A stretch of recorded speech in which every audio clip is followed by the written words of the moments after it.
আকাশবাণী খবর পড়ছি অর্ক সেন। প্রথমে বিশেষ বিশেষ খবর। প্রধানমন্ত্রী নরেন্দ্র মোদী আজ নতুন দিল্লিতে জ্ঞান ভারতম আন্তর্জাতিক সম্মেলনে অংশ নেবেন।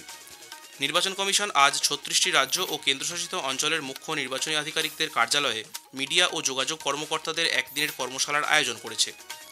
ভারত ও মরিশাস তাদের দ্বিপাক্ষিক সম্পর্ক জোরদার করতে একাধিক চুক্তিতে স্বাক্ষর করেছে। নেপালের রাষ্ট্রপতি রামচন্দ্র পৌড়েল জানিয়েছেন, সংবিধানে প্রদত্ত ক্ষমতার আওতায় থেকেই তিনি বিভিন্ন পক্ষের সঙ্গে আলোচনা করে সমস্যা সমাধানের চেষ্টা করছেন। হংকং ওপেন ব্যাডমিন্টনে ভারতের সাত্বিক সাইরাজ রাঙ্কিরেড্ডি এবং চিরাগ শেট্টি জুটি কোয়ার্টার ফাইনালে আজ মালয়েশিয়ার মুখোমুখি হবেন। আসছে বিস্তারিত খবরে।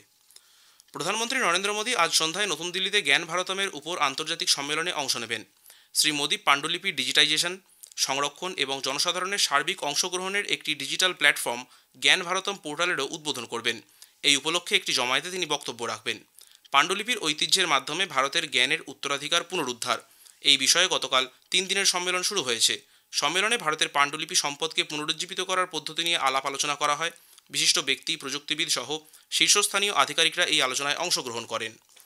প্রধানমন্ত্রী নরেন্দ্র মোদী গতকাল দেহরাদুনে উত্তরাখণ্ডের বিভিন্ন এলাকায় বন্যা পরিস্থিতি, মেঘভাঙা বৃষ্টি এবং ভূমিধসের কারণে ক্ষয়ক্ষতির পর্যালোচনা করেন। তিনি উত্তরাখণ্ডের জন্য 1200 কোটি টাকার আর্থিক সহায়তার কথাও ঘোষণা করেছেন। প্রধানমন্ত্রী বন্যাবিধ্বস্ত এলাকার জনগণের সার্বিক কল্যাণে নিরবচ্ছিন্ন সহায়তার উপর গুরুত্ব দিয়েছেন। এই প্রসঙ্গে তিনি প্রধানমন্ত্রী আবাস যোজনায় গৃহ নির্মাণ, জাতীয় মহাসড়ক পুনর্গঠন, স্কুল বাড়ি পুনর্নির্মাণ এবং প্রধানমন্ত্রী জাতীয় ত্রাণ তহবিলের মাধ্যমে সাহায্যের কথা বলেছেন।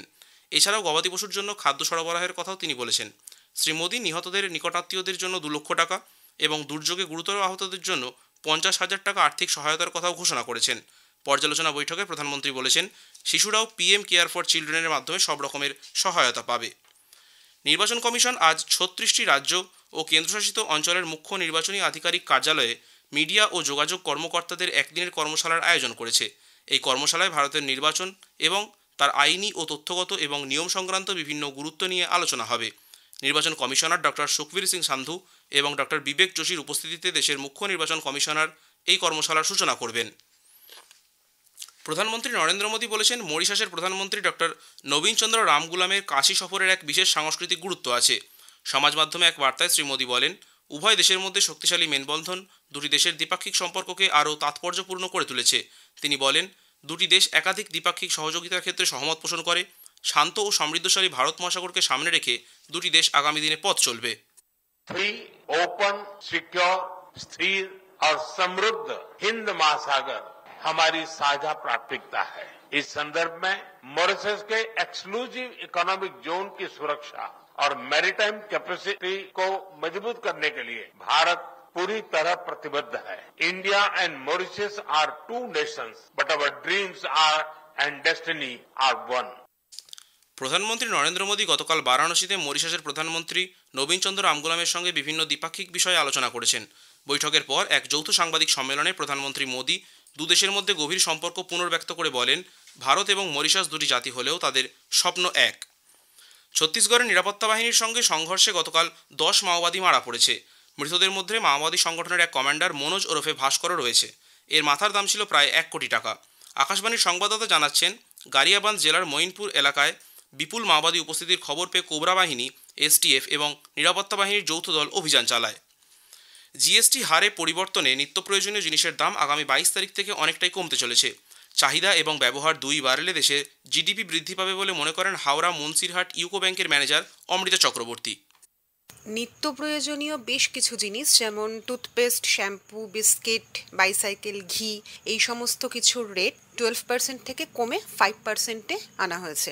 তাছাড়াও কিছু এখনকার দিনে অপরিহার্য যেমন AC, TV, motorcycle, mid range cars, এগুলোর স্ল্যাব 28% থেকে নামিয়ে 18%-এ আনা হয়েছে। টোবাকো, গুটখা, পান মশলা, এগুলোর দাম বেশ খানিকটা বেড়েইছে। 28% থেকে বেরিয়ে হাইয়েস্ট স্ল্যাবে ফেলা হয়েছে 40%-এ। অন্যতম গুরুত্বপূর্ণ যেটা, সেটা হচ্ছে লাইফ এবং হেলথ ইন্স্যুরেন্সকে জিএসটি এক্সেমশনের মধ্যে রাখা হয়েছে। নিত্য প্রয়োজনীয় জিনিসের দাম কমার কারণে মধ্যবিত্ত মানুষের চাহিদাটাও বাড়বে, আশা করা যাচ্ছে যে কনজাম্পশন বাড়বে এবং দেশের জিডিপি বৃদ্ধি পাবে। প্রধানমন্ত্রী নরেন্দ্র মোদীর জন্মদিন উপলক্ষে বিজেপি 17 সেপ্টেম্বর থেকে সেবা পক্ষর আয়োজন করবে। নতুন দিল্লিতে গতকাল দলের সদর দফতরে বিজেপি নেতা তথা কেন্দ্রীয় মন্ত্রী ভূপেন্দ্র যাদব বলেন, 2 অক্টোবর মহাত্মা গান্ধী ও লাল বাহাদুর শাস্ত্রীর জন্মদিন পর্যন্ত এই কর্মসূচি চলবে। সমাজের সব শ্রেণীর মানুষের অংশগ্রহণে সেবা পক্ষ জুড়ে সারা দেশে বিভিন্ন ধরনের আয়োজন করা হবে। খবর শুনছেন আকাশবাণী থেকে।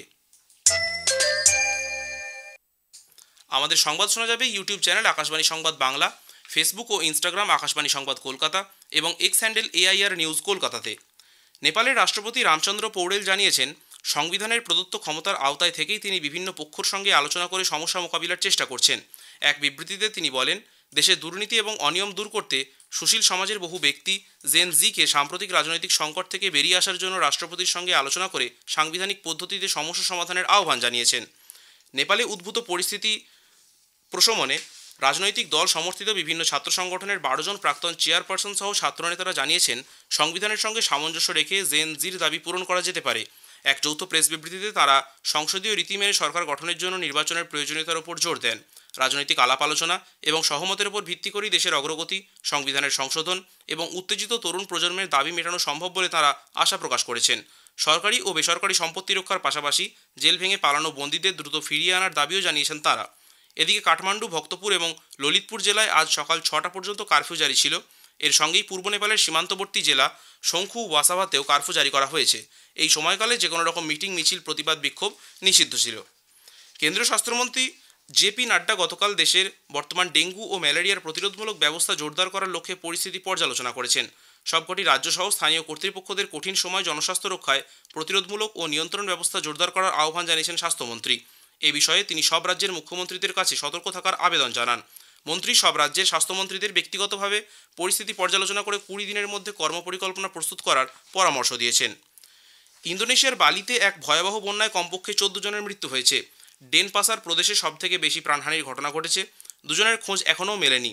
গত কয়েকদিন ধরে মুষলধারে বৃষ্টির ফলে নদীগুলি প্লাবিত হয়ে বহু বাড়িঘর জলে ডুবে গেছে, রাস্তাঘাট বন্ধ হয়ে গেছে, অনেকগুলি সেতু ক্ষতিগ্রস্ত হয়েছে, অসংখ্য নাগরিককে অন্যত্র সরিয়ে নিয়ে যাওয়া হয়েছে।